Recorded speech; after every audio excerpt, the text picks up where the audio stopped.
nakita na tayong spot dito. Ano po yung makakwento nyo sa part dito? Diyan po yung may naglalaro ng helmet. Nakakuha na po sa CCTV. Tumugma po sa sa location na ating na. Sakong-sakong. Okay po. Yan po. Sakto. Ito yung nalaglag eh. Ito nakastay. Yan yung napaglaruan. Try natin ulit. Baka masipahan yun. Okay. Dito po sa spot na to, may na-experience po ba kayo? Kasi pang-apat na na-detect na po natin yung location ito na posibleng may entity po na nag-i-stay dito sa lugar o may nagpapakita dito. Ano po ang kwento nito? Same po eh. Yung nakuha din po sa CCTV, dito naman pong part is lagi yung pinto. Okay. Kasi yan na, sa pintuan na siguro yan naman yung trick. Halos araw-araw po sa CCTV. Sige. So tama po yung spot natin. Yes, po. Dito po, meron po kayong naging experience dito sa loob. May na-experience ka ba yan, Jay? Ako meron po Gumalaw ang kuwan. Okay. Oh, yun. So it means, ibig sabihin nakakagalaw na sila ng physical na gamit. Ibig sabihin nun medyo malakas na yung nila, sabihin na natin powers. Kasi kaya medyo ang level niyan, medyo na po. Medyo palakas na po ang level niyan. Na-experience po kayo dito.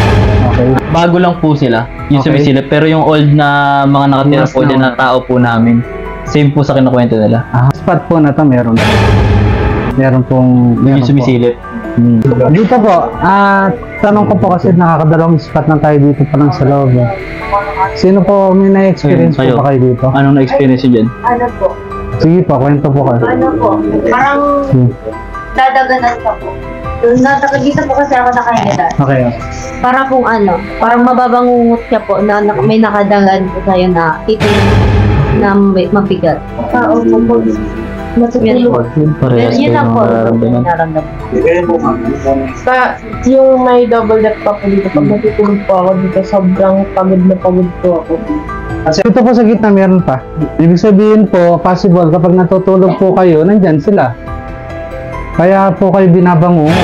Pag-aala siya. Okay. Yung mga bakas dito. Meron. Dito sa lababo, marami tayong spot. Maglagay ka po. Ha? Hindi maalala dito. Sige. Ano malaman ni Gary kung saan sila doon? Dito, wala naman nag-email po dito sa... Sa lababo daw, wala daw Ayun, kaya po meron Ayun, tayo madalas po dito.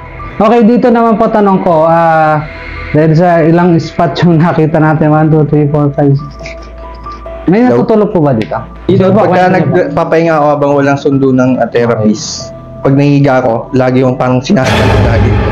Yan nga po, hindi na po tayo magtataka doon kasi dito talaga meron. Actually, lahat po kami dito may gano'n. Pero yung pinakamala siguro sa amin po ng partner. Kasi as in, nakitang-kita po namin, in-arrange po yung mga bed. Diyan po kami sa bed na nakahiga. Ayan. Tapos ginalaw po yung ginalaw po yung mga kortina. Sakto, sumakto po sa findings niyo. Oo, nandito siya. Sobrang lakas po dito. Lahat din po ng tao namin, simula yung dati po hanggang sa bago ngayon, lahat po is pinangungot. Ano po sila? Na kung espiritu po ba sila? Ano ba kayo? Mga espiritong ligaw ba kayo? No. Hindi sila espiritong ligaw. Sige. Gusto ko lang po i-clear kung namatay po ba kayo dito sa area na to. Okay, sige. Stop na. Stop na. Kayo ba yung mga namatay dito sa lugar na to? Kayo ba yung mga kaluluwa o mga namatay dito sa lugar na to? Pakisagot. Ako'y nangangalay na. Pakisagot. No. Hindi. Sige, ako po magtatanong sa'yo. Okay, kung hindi kayo mga espiritu o kaluluwa ng mga namatay dito, mga engkanto ba kayo? Mga engkanto ba kayo? Mga engkanto kayo, kayuntuin mo na yan. Iba na tanong ko. Engkanto ba kayo? Okay. So, confirm na mga engkanto kayo. So, ibig sabihin, stop na, stop. So, ilong, parang bibig. Nakita nyo? Parang bata. Ito po. Ito po, mata, ilong, bibig, mukha. Ito. Ay, parang kambing. Ito po. Mata, Parang sheep. oo, mata, ilong, bibig, yun yung pinaka mukha niya. Pero ano to, maliit lang yung mukha niya, hindi naman pahaba. Parang bata yung style nito. Ito po.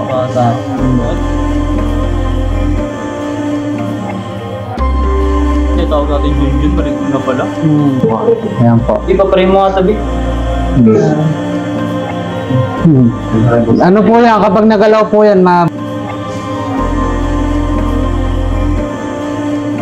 bubura na po yung pero hindi siya, ito yung tenga niya. Tenga, mata, ilong, bibig. Yan. Tapos ito pong nakita natin na to, ito po yung possible buhok niya. Malago yung buhok niya. Grabe naman ito rin, parang Pero lalaki po ito. Ay, kaya pala, talagang bala siya ngayon kasi dati wala. Babae ko na. Ito ba rin ang lalaki? Di ba, sino po ba naka-experience to na kanina na kinakwento na ano tawag? May malaki. Oo, yung dumadaga. Kahit pas, oo. Madagan sila lang. Lalaki po yun nandun. Tuwing pag ano ko po yung Ayan po, kitang-kita yung mukha.